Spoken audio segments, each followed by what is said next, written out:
नमस्कार श्रोताओं। आज आप लोगों को सुनाती हूँ कहानी बिखरे हुए नगमे भाग 33। बेटा मुदित के जन्म के बाद पति निखिलेश भी पत्नी शर्मिष्ठा से कहने लगा, मैं तुम्हें बार बार यही बात कहता रहा कि इस बार तुम्हें बेटा होगा। अब देखो मेरा कहना सच हो गया है। अब तो तुम्हें खुश होना चाहिए। 1-2 महीने के बाद तुम फिर से ड्यूटी में जा सकती हो। तुम्हें तो मैटरनिटी लीव मिल चुकी है, ऐसे में तुम्हारी नौकरी भी सलामत रही, इधर तुम बेटे की माँ भी बन गई। तुम तो सचमुच बहुत किस्मत वाली हो। सचमुच शर्मिष्ठा बहुत खुश है। उसके माँ सुनंदा देवी भी बहुत खुश है। हिमाद्री भाई मुदित को लेकर बहुत खुश है। आज तक केवल अपने खेलकूद में ही व्यस्त रहती थी, पर अब वह ज्यादातर समय भाई मुदित के साथ खेल में व्यस्त रहती है। उसके अधिकतर समय भाई मुदित के साथ ही बीत जाती है। देखते ही देखते हिमाद्री बड़ी हो गई तो स्कूल में भी जाने लगी।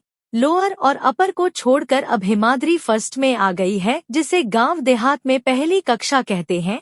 मगर गांव में लोअर और अपर की सिस्टम नहीं है क्योंकि गांव में बच्चे लोग अपने माता पिता से ही बेसिक एजुकेशन प्राप्त करते हैं, मगर शहर में माता पिता के पास समय नहीं होते। ऊपर से स्टेटस की बात है, अतः उन्हें 2 साल की उम्र में ही स्कूल में दाखिला कर दी जाती है। जिन्हें मम्मी पापा बोलना नहीं आता उसे मॉम और डैड सिखाए जाते हैं।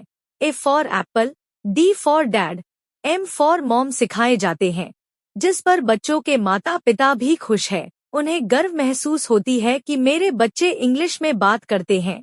मगर शर्मिष्ठा इतने में खुश नहीं है। वह बात बात पर अपने बेटी को कहती है, मेरी बेटी तो बड़ी होकर अपने डैड की तरह डॉक्टर बनेंगी।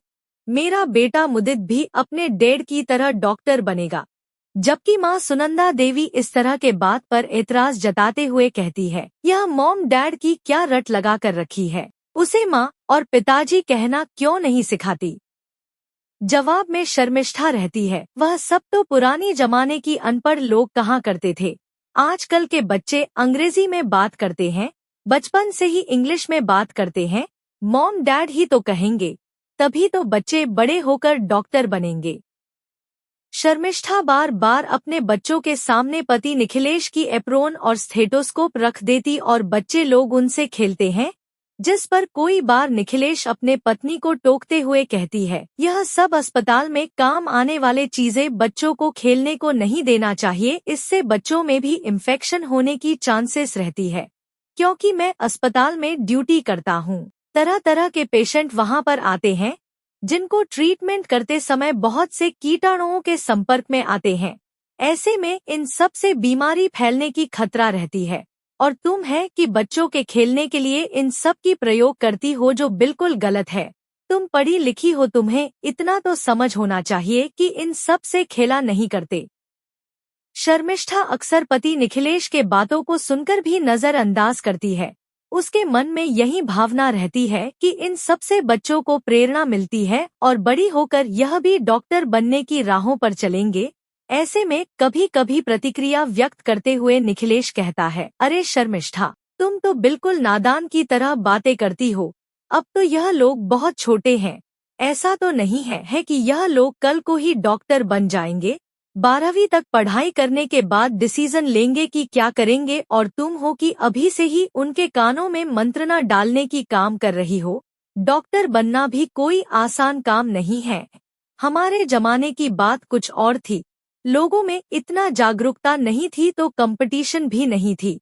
मगर समय के साथ साथ लोगों में जागरूकता फैल रही है, आता कंपटीशन भी फेस करने होंगे। अब तो मानो कि 15-16 बच्चों में एक को जगह मिल जाती है। आगे समय ऐसा आएगा कि 50 बच्चों में एक बच्चों की सिलेक्शन होना मुश्किल होंगे। समझो कि बहुत तगड़ा कंपटीशन होगी। ऐसे में हमें अभी से ही सपना देखना नहीं चाहिए। हमें समय की प्रतीक्षा करनी चाहिए। तब हालात कैसी होगी किसे मालूम है। ऐसा भी हो सकता है कि डॉक्टर से भी अच्छे अच्छे कोई प्रोफेशन होंगे, जिनमें बहुत जल्द करियर की ऊंची शिखर तक पहुंच सकें। यह जो डॉक्टर की पढ़ाई है, इनमें एक अच्छे डॉक्टर बनने के लिए लगभग 14-15 साल की कड़ी मेहनत करनी पड़ती है, जो दूसरे प्रोफेशन में नहीं होते। हम लोग अब कैपिटल सिटी में है, यहाँ पर बहुत से सुविधा मिल जाती है जो अलग शहर में नहीं मिलते।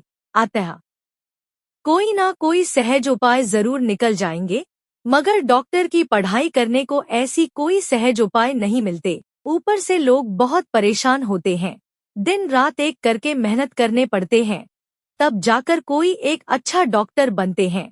उस पर भी आम लोग उन पर गलत कमेंट्स करते हैं। जो डॉक्टर नहीं है यह लोग इस प्रोफेशन को ज्यादा तवज्जो नहीं देते। उनके हिसाब से 2-4 गोली किसी को खिला दिया, बुखार उतर गई, इससे अधिक डॉक्टर का कोई काम नहीं है। ऐसे तो गांव में हजारों डॉक्टर है, मगर यह लोग यह भी समझने की कोशिश नहीं करते कि डॉक्टर बनना बहुत कठिन कार्य है। 2-4 गोली की बात नहीं होती और कोई खेल तमाशा भी नहीं होते।